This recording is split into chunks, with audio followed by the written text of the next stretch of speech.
Paytm के shares इस समय लगातार नीचे गिरते जा रहे हैं। जब ये मार्केट में लिस्ट हुआ था तब 1900 के करीब मार्केट में लिस्ट हुआ था। उसके बाद से इसने 1500 के लेवल को तोड़ा, फिर 1000 के लेवल को तोड़ा। अब इसने 900 के लेवल को ब्रेक करके अपना 52 वीक लो 900 के नीचे बना दिया है। अगर आप इसके पेरेंट कंपनी यानी 197 कम्युनिकेशंस की वैल्यूएशंस की बात करें तो उसका वैल्यूएशंस आधा से भी कम हो गया, यानी हाफ से भी कम उसका वैल्यूएशंस बच गया है। और आपको याद होगा कि 18 नवंबर 2021 को पेटीएम का शेयर्स मार्केट में लिस्ट हुआ था और जब से ये मार्केट में लिस्ट हुआ तब से ये अपने इशू प्राइस को टच नहीं किया और वहाँ से लगातार नीचे ही गिरते जा रहा है। जबकि और भी न्यू एज कंपनी ले लें, चाहे वो नायका हो, मैप माई इंडिया हो, जोमेटो, वो सब काफ़ी बेहतर परफॉर्म कर रहे हैं और अपने इशू प्राइस से काफ़ी ऊपर ट्रेड कर रहे हैं। और पेटीएम आईपीओ से कंपेयर करें उससे तो काफ़ी बेहतर परफॉर्म कर ही रहे हैं।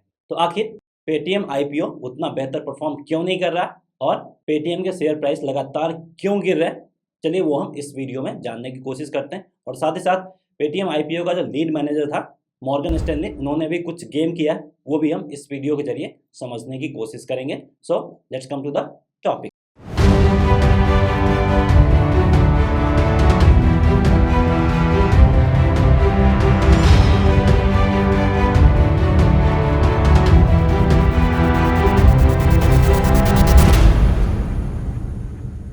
तो सबसे पहले मैं आपको बताना चाहूँगा कि अगर आप इंडिया के number 1 full time service broker, जो कि अब आपका फुल्ली फंक्शनल फिनटेक कंपनी बन गया, उसके साथ जुड़ना चाहते हैं, जो कि आपका एंजल वन, तो उसके साथ आप जुड़ सकते हैं और उसके साथ आप फ्री में डीमेट अकाउंट ओपन कर सकते हैं। और यहाँ पे आपको बहुत सारे सर्विसेज भी मिलेंगे जो कि आपको स्क्रीन पे दिख रहे होंगे।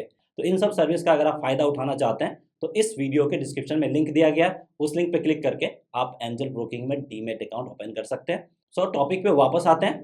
तो पेटीएम का शेयर्स जिसको 1200 से 1800 के बीच में ट्रेड होना चाहिए था, वो अभी 900 के करीब ट्रेड कर रहा है। तो इसके पीछे क्या रीजन है, चलिए वो यहाँ पे हम डिटेल से समझने की कोशिश करते हैं। तो नवंबर में जब पेटीएम का शेयर्स मार्केट में लिस्ट हुआ था तो अपने इशू प्राइस से काफ़ी नीचे लिस्ट हुआ था और जो भी इन्वेस्टर्स इसमें पैसा लगाए थे उन सबको यहाँ पे नुकसान उठाना पड़ा था। और उसके बाद पहली बार मॉर्गन स्टैनली ने यहाँ पे बुलिश वेटिंग दिया था। और कब बुलिश वेटिंग दिया था, जब पेटीएम का शेयर प्राइस 1400 के आसपास ट्रेड कर रहा था, तब उन्होंने बुलिश वेटिंग दिया था और पेटीएम का टारगेट प्राइस बताया था 1800 रुपये। और यहाँ पे उन्होंने पेटीएम का जो पेरेंट कंपनी है 197 कम्युनिकेशंस, उस पर ओवरवेट का भी रेटिंग दिया था। और उनका मानना था कि अगले 5 साल में यानी नेक्स्ट 5 ईयर्स में पेटीएम का वैल्यूएशन 43% से ग्रो कर सकता है और अगर मार्केट बुलिश रहा तो पेटीएम का शेयर प्राइस 3800 भी पार कर सकता है। जी हाँ दोस्तों, आप सही सुन रहे हैं, उनका मानना था कि पेटीएम का शेयर प्राइस 3800 के पार भी कर सकता है और अगर यही बुलिश मार्केट का मोमेंटम जारी रहा 2026 तक पेटीएम का वैल्यूएशन 260 बिलियन तक पहुंच सकता है। ऐसा हमारा मानना नहीं था, मॉर्गन स्टैनली का मानना था। तो मॉर्गन स्टैनली पहला ब्रोकरेज फर्म था जिसने पेटीएम के ऊपर बुलिश व्यू दिया था। उसके बाद जेपी मॉर्गन और डॉलर कैपिटल ने भी इसके ऊपर बुलिश व्यू दिया था। उसके बाद बहुत सारे रिटेल इन्वेस्टर्स 1300-1400 के लेवल में एंट्री भी किए थे और बहुत सारे म्यूचुअल फंड हाउस भी यहाँ पे एंट्री करते हुए दिखे थे। तो अब यहाँ पे सबसे इंटरेस्टिंग बात क्या है वो आपको यहाँ पे समझना है कि मॉर्गन स्टैनली ने यहाँ पे क्या गेम किया था। तो यहाँ पे सबसे इंटरेस्टिंग और दिलचस्प बात यह है कि जो मॉर्गन स्टैनली है वो पेटीएम आईपीओ का लीड मैनेजर भी था और इसके बुक रनिंग में भी शामिल था। और साथ ही साथ मॉर्गन स्टैनली के पास पेटीएम का अच्छा खासा शेयर भी था। तो क्या ये विजन था जिसके कारण से मॉर्गन स्टैनली ने पेटीएम के ऊपर बुलिश व्यू दिया था और 1800 का टारगेट प्राइस दिया था? चलिए ये पॉइंट भी यहाँ पे हम क्लियर करते हैं।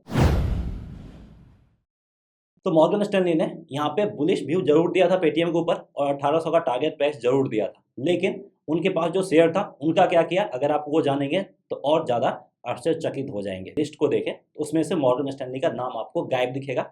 इसका एक ही मतलब है कि मॉर्गन स्टैनली ने अपना स्टेक 1% से कम कर लिया है, क्योंकि 1% से ज़्यादा वाला स्टेक ही दिखता है, या नहीं तो पूरा का पूरा शेयर्स बेच के इससे निकल चुके हैं। और वो कब निकले हैं, जब पेटीएम का शेयर प्राइस 1400 से 900 के बीच में आया है, तब मॉर्गन स्टैनली ने अपना स्टेक बेच के पेटीएम से बाहर निकले हैं। और उस टाइम पे उन्होंने 1800 का टारगेट दिया था और बुलिश मोमेंटम दिया था और इसको लेके काफ़ी ओवरवेट भी थे। तो यहाँ पे क्वेश्चन उठता है कि आखिर मॉर्गन स्टैनली ने ऐसा क्यों किया, ओवरवेट का रेटिंग देने के बावजूद भी उसने अपना स्टेक क्यों सेल किया, यही आपको समझने की ज़रूरत है। तो क्या मॉर्गन स्टैनली पहली फुर्सत में ही अपना स्टेक बेच के निकल गए और कुछ रिटेल इन्वेस्टर्स और कुछ म्यूचुअल फंड हाउस वाले इसमें बच गए? तो अब यहाँ पे क्वेश्चन उठता है कि फिर म्यूचुअल फंड हाउस वालों ने इसमें इन्वेस्टमेंट क्यों किया? चलिए वो हम समझ लेते हैं, फिर हम मॉर्गन स्टैनली के ऊपर आगे डिटेल से बात करेंगे कि उन्होंने किया क्या था। तो अगर नवंबर एंड की बात करें, नवंबर एंड तक म्यूचुअल फंड हाउस वालों के पास पेटीएम का शेयर था 5.75 मिलियन शेयर्स था, जबकि दिसंबर एंड तक ये इंक्रीज होके हो गया आपका 6.874 मिलियन शेयर्स। मतलब एक महीने में जब पेटीएम गिरावट दिखा रहा था तो म्यूचुअल फंड ने ज़्यादा शेयर्स बाई किया है पेटीएम का। क्यों बाई किया वो यहाँ पे हम डिटेल समझने की कोशिश करते हैं। तो यहाँ पे कुछ म्यूचुअल फंड हाउस है, जैसे आपका HDFC मिड कैप और इसके साथ साथ HDFC बैलेंस एडवांटेज फंड। ये दोनों म्यूचुअल फंड स्कीम्स लगभग अपना पेटीएम का शेयर्स बेच के इससे निकल चुके हैं। तो यहाँ पे बच कौन गए? बच गए HDFC large and mid cap और HDFC banking and financial service fund ने अभी तक अपना पैसा विड्रॉ नहीं किया, अभी तक वो पेटीएम के शेयर्स को होल्ड किए हुए हैं। और इसके साथ साथ कुछ म्यूचुअल फंड हाउस ने फ्रेश खरीदारी भी किया। उसमें सबसे पहला नाम आता है मिराई का।